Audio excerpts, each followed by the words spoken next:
रूस यूक्रेन युद्ध के बीच रोमानिया बॉर्डर पर फंसे हैं हजारों भारतीय छात्र। दुमका के अलकमा आदिल भी हैं शामिल। परिजनों की बढ़ी चिंता, सरकार से सार्थक पहल की गुहार। यूक्रेन और रूस के बीच जंग जारी है। जारी जंग के बीच रोमानिया बॉर्डर पर हजारों की संख्या में भारतीय छात्र लगभग 40 घंटे से फंसे हुए हैं। दूतावास द्वारा इन छात्रों को रोमानिया बॉर्डर पर पहुंचने का निर्देश दिया गया था। इन छात्रों में दुमका के अलकमा आदिल भी हैं, जो यूक्रेन में रहकर मेडिकल की पढ़ाई कर रहे हैं। दूतावास के निर्देश के बाद कल सुबह ही अलकमा आदिल रोमानिया बॉर्डर पर पहुंच गए हैं, लेकिन अभी तक उन्हें रोमानिया में प्रवेश की अनुमति नहीं मिली है।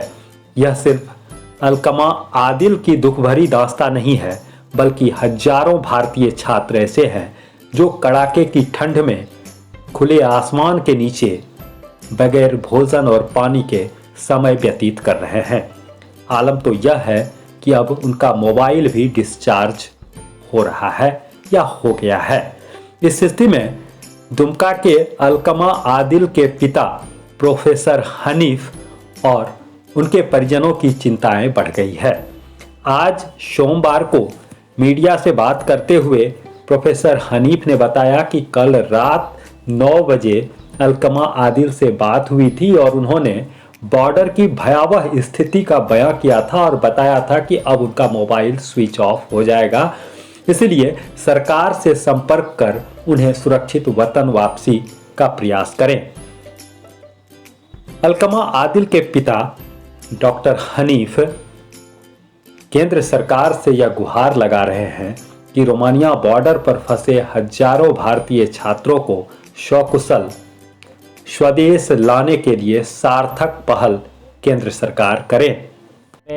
उन्हें एम्बेसी ने कहा कि आप सब वहां पर रोमानिया के बॉर्डर पे चले जाओ।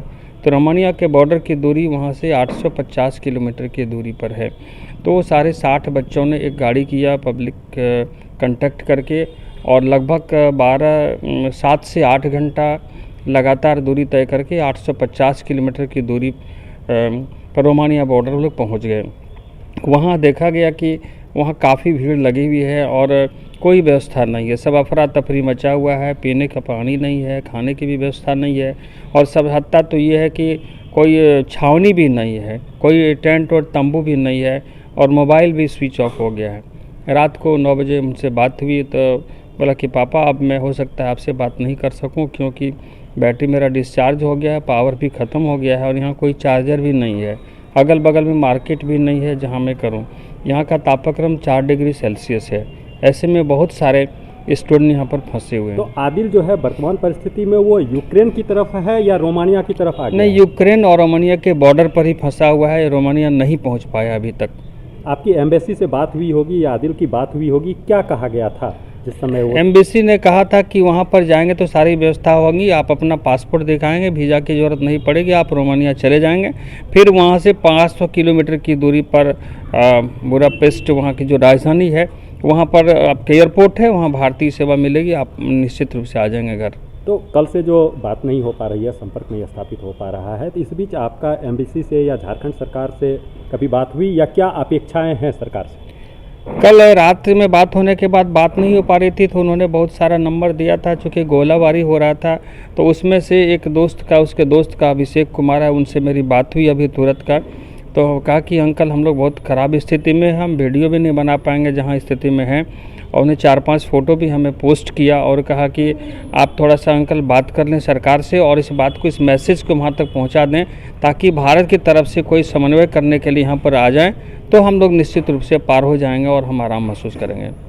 तो मेरा कहना होगा कि खासकर प्रधानमंत्री जी से मेरा अनुरोध होगा कि भारतीय छात्र जो भी रोमानिया के बॉर्डर पर फंसे हुए हैं उनको निकलवाने की व्यवस्था की जाए और उनको एयरपोर्ट से लाकर भारत वापस किया जाए। घरेलू जरूरत की सामान के लिए ऑनलाइन ऑर्डर करें। आज ही दैनिक बाजार ऐप डाउनलोड करें। 1 साल तक फ्री होम डिलीवरी सेवा।